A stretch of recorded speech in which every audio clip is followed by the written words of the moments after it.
quem é alérgico é um ser alérgico.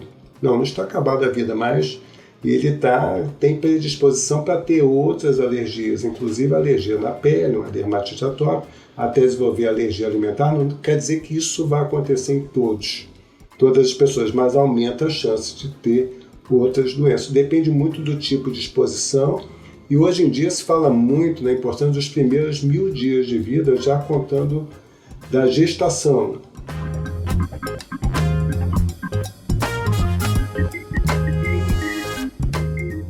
Alergias dependem de muitas variáveis para se manifestarem. Tem a ver com o histórico familiar, com o entorno, com o pet que você tem em casa, com acesso à alimentação adequada na infância, com as estações do ano. Com a chegada do outono, portanto, hoje nós vamos falar de alergia respiratória com o médico alergista Fábio Kushner. Eu sou Luara Calvenic e este é o podcast da semana. Kushner é presidente da Associação Brasileira de Alergia e Imunologia e professor associado da Faculdade de Ciências Médicas da Universidade do Estado do Rio de Janeiro.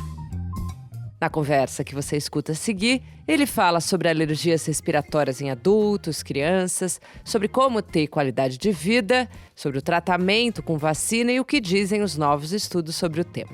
Escuta essa nossa conversa.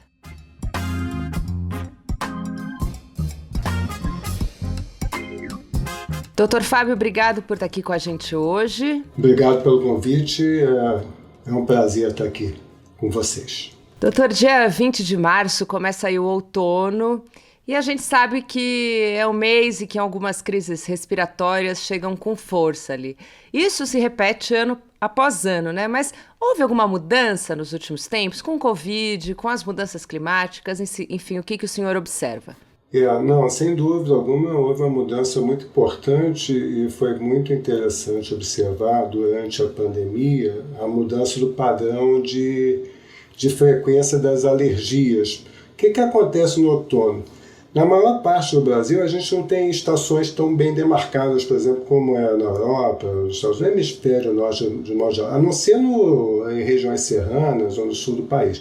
Então, tem regiões, por exemplo, no Nordeste ou até aqui no Rio de Janeiro, que é um eterno verão, se bem que até no ano passado foi mais frio. E aí o que aconteceu? Com o isolamento, né, o confinamento, né, da Covid, nós vimos, eu trabalho no hospital universitário, que atende crianças com alergias respiratórias, asma e rinite alérgica, houve uma diminuição muito grande da frequência de asma, como nunca antes tinha visto, e já trabalho há décadas nesse hospital. E o que a gente vê muito no outono? No outono existe uma incidência muito grande de viroses respiratórias. Então tem um vírus chamado vírus sincicial respiratório que causa bronquiolite. Bronquiolite é uma doença viral que atinge crianças pequenininhas, principalmente até 3 anos de vida, e virtualmente até os 2 anos de vida, 100% das crianças vão ter contato. Nem todo mundo vai ter tosse, falta de ar, chiado no peito, mas como é muito grande a proporção de crianças atingidas, a gente tem epidemias de bronquiolite todo outono. E o que aconteceu durante a Covid? Essa transmissão se dá principalmente em creches, em escolas, né? A falta de contato entre as crianças, praticamente a gente não viu nesses 2 anos essa sazonalidade da bronquiolite. E isso é um grande gatilho para levar à falta de ar. Mas espera aí, o que tem alergia a ver com isso? Então, a alergia, quando a gente fala em doença alérgica respiratória, a gente fala do envolvimento do sistema imunológico. Então, os grandes gatilhos para isso, a gente tem uma parte que é genética, o que a gente chama de atopia, uma predisposição familiar para desenvolver uma reação alérgica, e tem uma parte ambiental. Então, a parte ambiental está muito ligada àquelas disposições que você tem dentro de casa, ácaros da poeira, às vezes animais, mas a gente vai falar um pouquinho de animais mais à frente, que esses conceitos estão mudando. Exposições a poluentes ambientais intradomiciliares, domiciliares, mas os vírus são um grande gatilho para fazer chiado. E quem é alérgico tem grande possibilidade de continuar com chiado no peito, desenvolver asma. Então, o que a gente viu? Uma diminuição muito grande da incidência de asma, e essas crianças, quando voltaram para o ambulatório, muitas já estavam sem a doença, inclusive a gente deu sem sintomas da doença, né? Porque a outra questão é falar, a asma tem cura, não é isso, mas teve uma remissão clínica tão importante que a gente deu várias altas, coisas que nunca tinham acontecido. E aí o que aconteceu? Passaram esses 2 anos, tudo voltou à quase normalidade. E aí, em 2022, a gente teve uma explosão de viroses como nunca antes visto, que lotaram todas as emergências, acabaram com todas as medicações infantis, e eram vírus, não só o vírus essencial respiratório, eram vários outros vírus respiratórios que causavam chiado, todos ao mesmo tempo. Então a gente teve uma sobreposição de viroses respiratórias, né? Porque é interessante, quando predomina um micro-organismo, né, um vírus, como foi da Covid, os outros acabam, nesse caso, com o confinamento, eles ficaram também confinados, eles não tinham quem infectar. Mas quando todo mundo voltou a se encontrar, principalmente colégio, creche, foi um auê de viroses. Então, e a gente chama até essa frequência de viroses na infância, principalmente na primeira infância, de crechite, né? Porque pega uma ite atrás da outra, né? Assim, é o melhor termo para definir isso, é a crechite. Então foi uma crechite só. E o que a gente está observando ainda? A gente está vendo esse ano agora também vírus fora de órbita. Então, por exemplo, o vírus essencial respiratório, que normalmente vai começar no outono, já está causando doença desde janeiro, né? Então, houve um desarranjo aí também, né, na vida dos vírus, vamos dizer assim, né? Isso tudo influencia um aumento também da questão alérgica. A gente torce para que nossos filhos não peguem esses vírus, mas não tem muito como fugir, né? Se você, uma hora ou outra, eles chegam perto. É muito difícil. A gente viu que a experiência, o custo para isso é muito grande, né? Que foi ficar confinado em casa, mas isso não é a realidade, né? Então, talvez...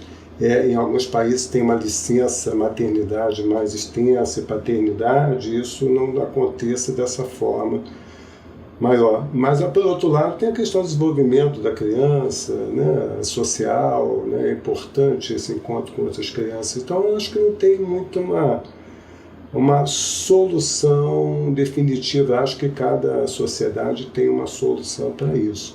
Doutora, o senhor falou algumas vezes do chiado. Eu só queria abrir um parênteses aqui do perigo do chiado, enfim, falar um pouco disso. O que é o chiado no peito? A gente até, por exemplo, quando faz inquéritos epidemiológicos sobre asma, pergunta assim, você já teve chiado no peito ou seu filho teve chiado no peito? O que é o chiado no peito? É aquele barulhinho que parece musical, chia mesmo, né? Parece um morceguinho. Isso é o que? É o estreitamento do brônquio, por onde passa, né? São os canaizinhos, os tubos por onde da traqueia vai se ramificando e vai indo para o pulmão, por onde entra o ar.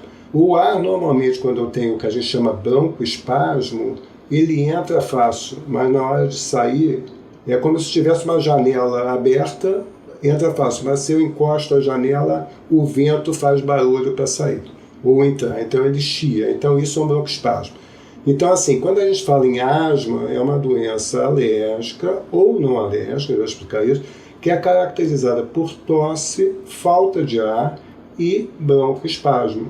A gente tem níveis de asma, mas temos casos graves que, na maioria das vezes não tratado, isso vai influenciar muito, né? Mesmo nos casos leves, vai alterar muito a qualidade de vida, mas tem casos que podem ser até fatais.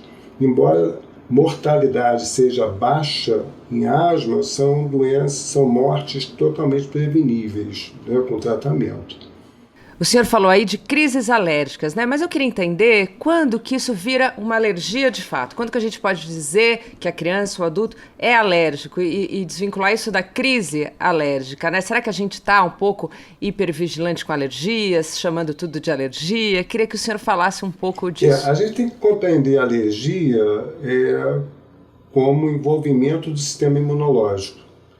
nem tudo é alérgico, a maioria não é alérgica. A gente diria que 30% da população tem alguma doença alérgica respiratória, seja asma ou rinite alérgica, então que é mais frequente ainda.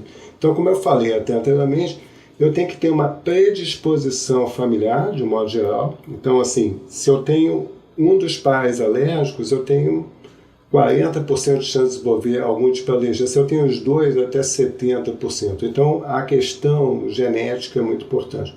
E tem a questão do que a gente chama de exposições na vida, né? Que a gente chama de espossoma, é o conjunto de exposições que eu tenho no início da vida. Seja poluição ambiental, seja a presença do que a gente chama de alérgenos, que são ácaros, baratas, pelos de animais, irritantes dentro de casa, como uso de detergentes, gás de cozinha pode causar problema, tabagismo é uma coisa muito que influencia muito a questão da alergia. Não que eu tenha alergia a fumar cigarro, mas a fumar cigarro causa uma inflamação no pulmão e isso favorece que eu tenha alergia respiratória.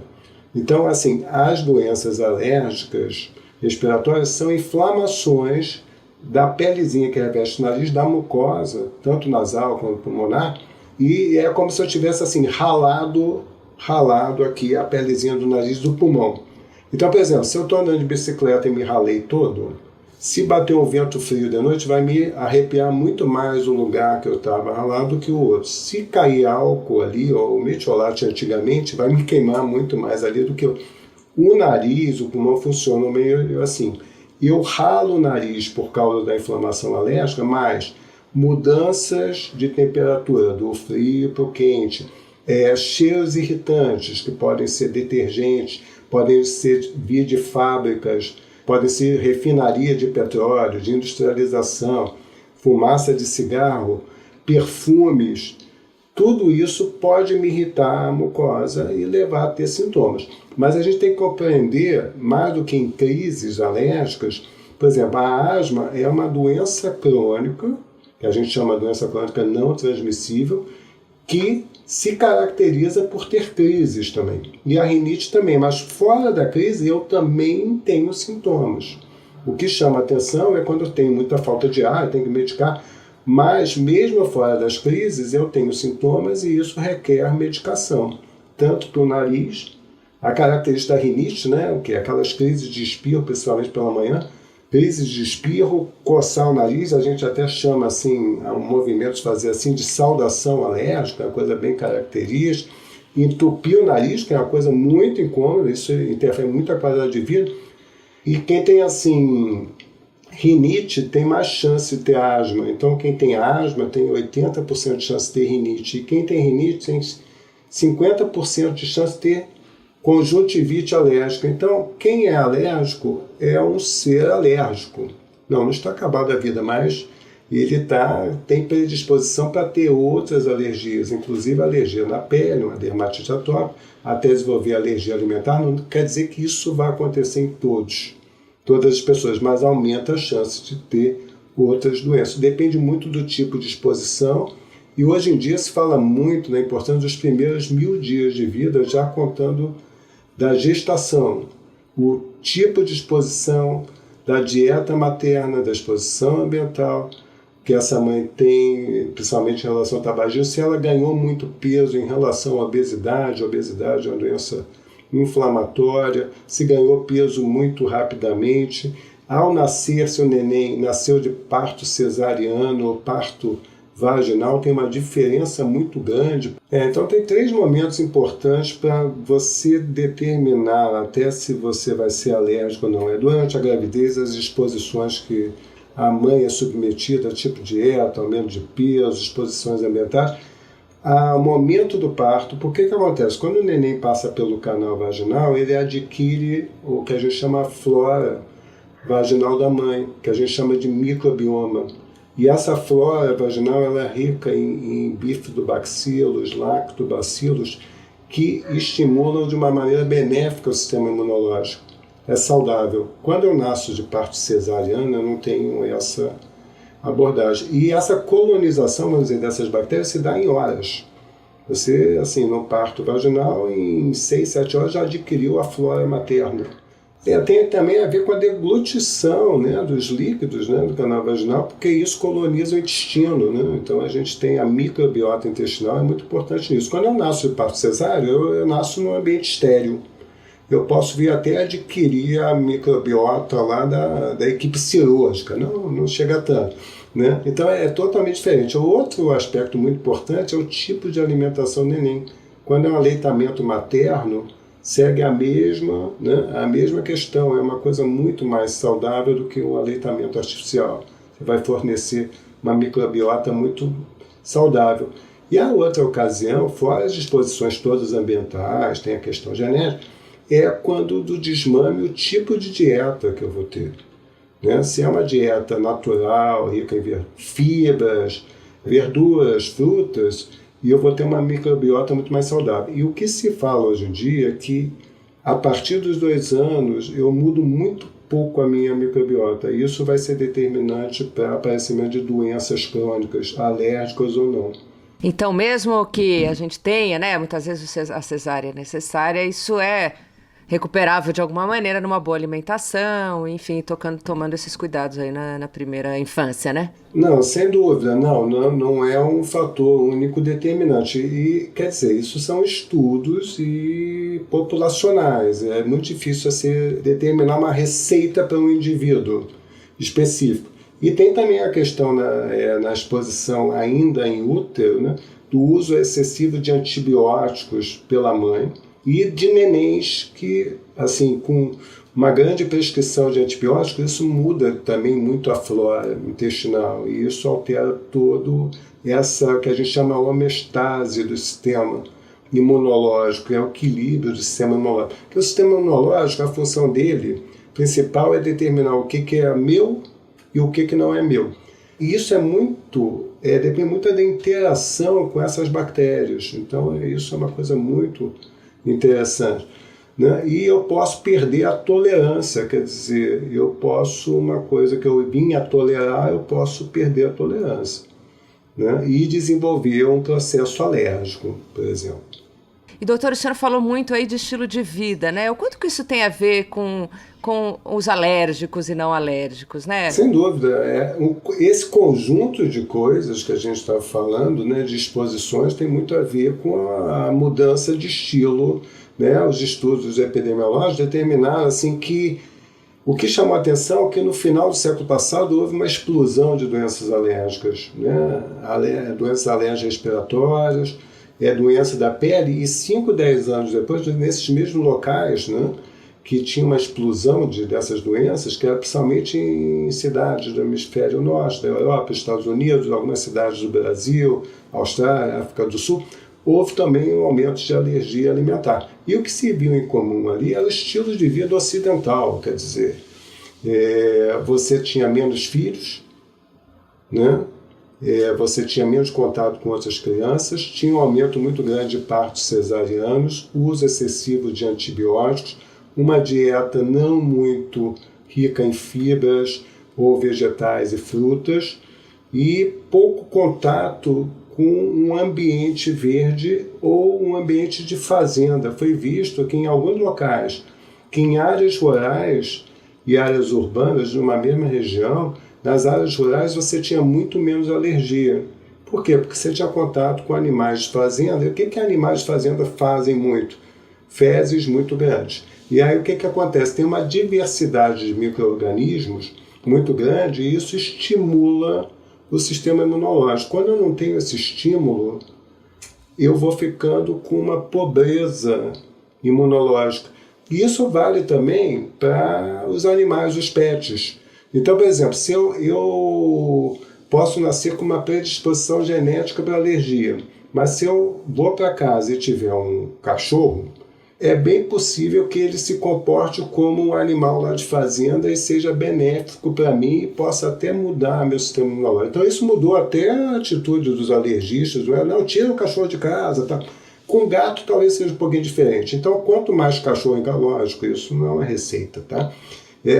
talvez proteja mais. Mas se eu já estou estabelecido como alérgico, o meu microbioma está estável, eu já tenho uma predisposição para alergia, e entra um cachorro na minha casa, eu posso me tornar alérgico ao cachorro. Então depende muito do tempo, a dose de exposição. Existem alguns intervalos imunológicos que, infelizmente, isso é uma coisa tem muitos componentes para você traçar um plano de terapêutico para dar uma receita para cada um. Vai fazer dessa maneira, vai ter um cachorro, você vai ter... Não é assim, mas o que se vê é uma mudança de conceito. E é interessante que esse conceito que a gente chama daquela teoria da higiene, né? Quanto mais higiene você tem, mais alergia você tem, né? Isso mudou com as pesquisas, né? Com a biologia molecular e vendo essa questão da microbiota, que é o conjunto de bactérias. Hoje em dia se chama a questão da biodiversidade. Se viu também que nas áreas urbanas, que tem pouca área verde, né? Tem pouco acesso a parques, jardins, né? Você tem um aumento muito grande das doenças alérgicas, né? Porque a biodiversidade diminuiu também, né? Então está tudo ligado.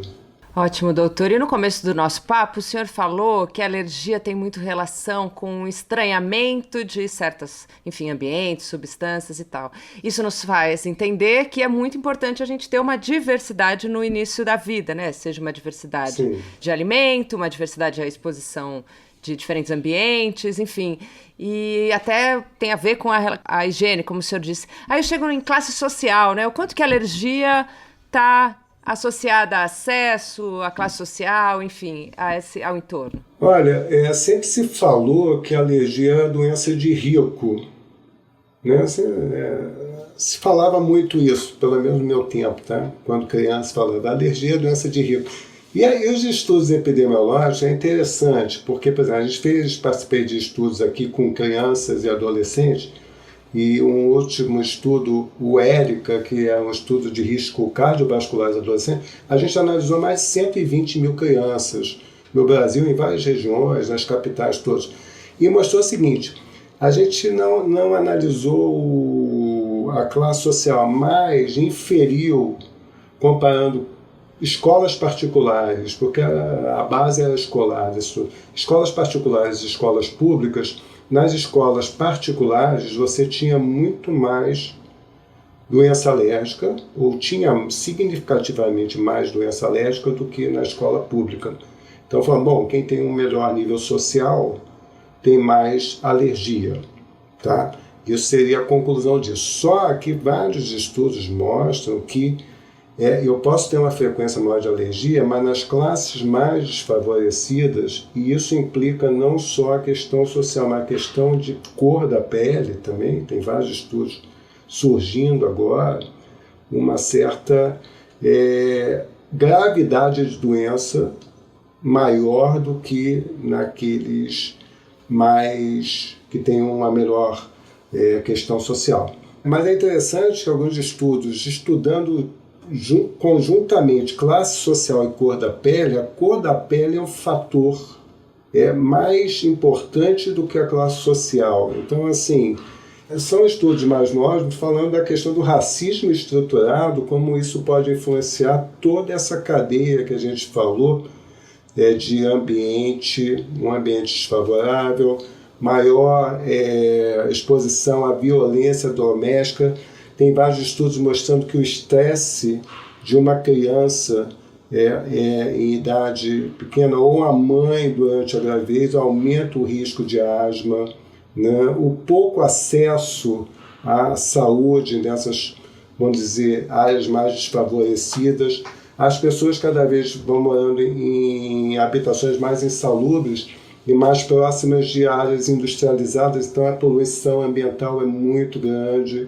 E tem alguns poluentes, por exemplo, rações de animais, são extremamente danosas, especificamente para as vias aéreas, né? Também, como eu falei, exposição ao diesel perto de estradas. Então, por exemplo, se eu tenho alergia a um ácaro, se esse ácaro se acopla a uma partícula de diesel, por exemplo, pode aumentar a minha chance de me tornar alérgico, porque a própria partícula de diesel irrita tanto a mucosa nasal e pulmonar que pode facilitar a entrada do alérgico. Então tem uma série de fatores e isso tem que ser muito bem assim, refinado e definido. A questão é que, sem dúvida alguma, está implicado a questão da cor da pele. Doutor, para entrar aqui finalizando, eu queria que o senhor falasse de qualidade de vida ali, né?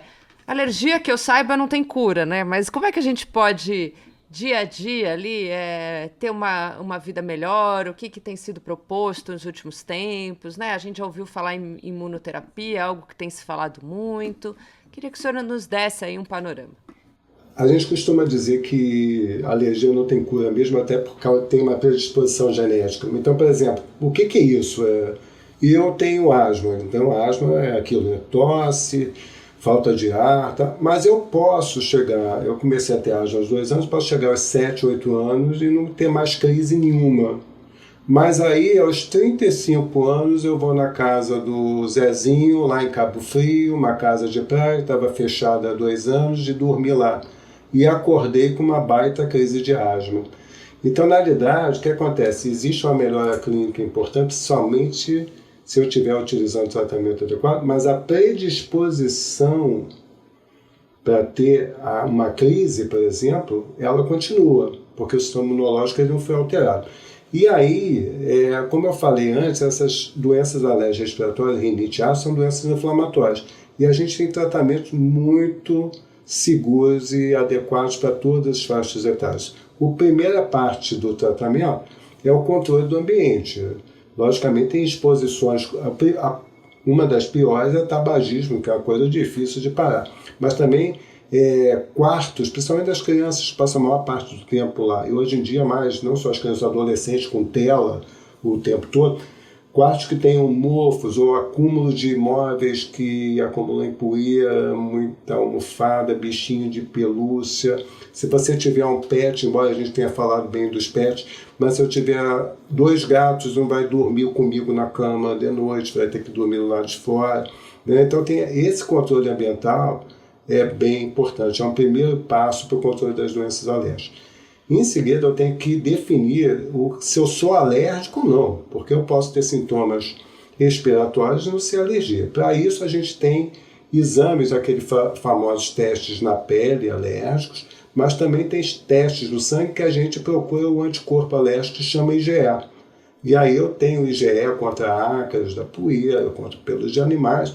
Inclusive, a partir daí, definindo isso, além do tratamento medicamentoso, dependendo do caso, se não houver uma boa resposta medicamentosa ou não consigo mudar o ambiente, eu indico a imunoterapia específica. O que é isso?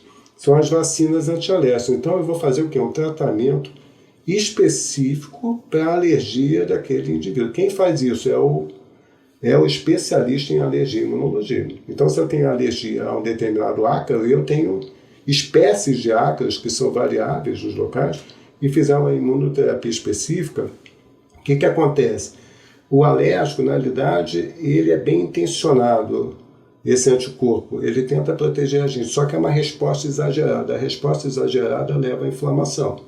A imunoterapia bloqueia esse anticorpo alérgico com o tempo e começa a estimular um tipo de célula que a gente chama reguladora do sistema imunológico. Então, com o tempo, você, além de melhorar os sintomas, você não permite que você se sensibilize a novos alérgicos. Por exemplo, eu faço imunoterapia para ácaro, com o tempo eu regulo de tal forma o meu sistema imunológico que impede muitas vezes que eu vá desenvolver uma alergia a um animal doméstico ou baratas que podem causar alergia.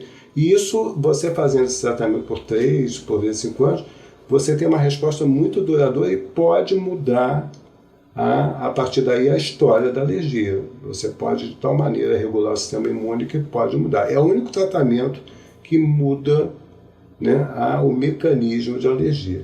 Mas tem medicações muito seguras, tanto nasais como inalatórias, principalmente para asma, que são super seguras, que podem ser utilizadas de forma regular, sem problema algum. Doutor, entre as crianças, antigamente, quando eu era criança, isso não era comum, mas a coisa de lavar o nariz, né, com soro, isso é uma coisa que virou um hábito ali, parece, dessa geração.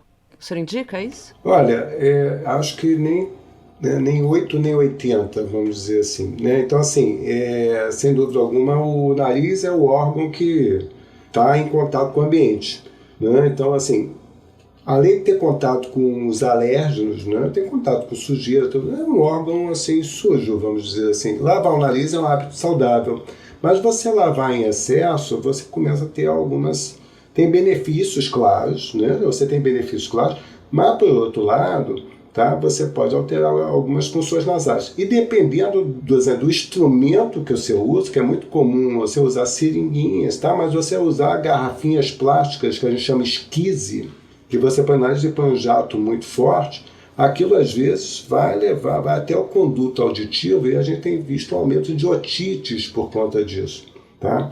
Então, eu, de um modo geral, tá, eu acho um hábito saudável, mas acho recomendável principalmente quando eu tenho mais sintomas nasais. Eu não equipararia a escovar os dentes, viu? Mas eu acho que quando eu tenho assim, muita secreção nasal, muita obstrução, acho que tem um alívio muito grande, sim, né? Mas eu não acho que é um hábito para ser um hábito cotidiano. Acho que dentro de alguns contextos pode ser utilizado com benefício, mas tudo em excesso pode começar a ter problema também. Excelente, doutor. Muito obrigada. Que a gente não fique aí muito alérgico nesse outono, né? Tomara que não, né? Espero que não.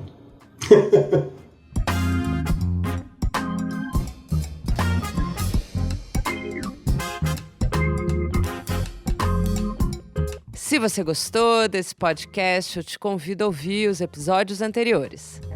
A gente tem uma conversa com a pediatra Ana Escobar sobre a saúde das crianças na volta às aulas, com a podcaster Déia Freitas, do Não Inviabilize, sobre contar histórias, e um papo com Isa Zendron, da Boate Class, sobre o poder do rebolado, de dançar por aí.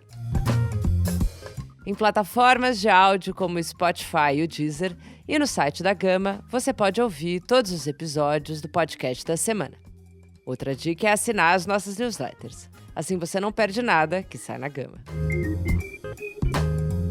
Com roteiro e apresentação de Luara Calvianic, este é o podcast da semana. A cada 7 dias, um tema novo para você. A edição de som é do Pedro Pastoriz.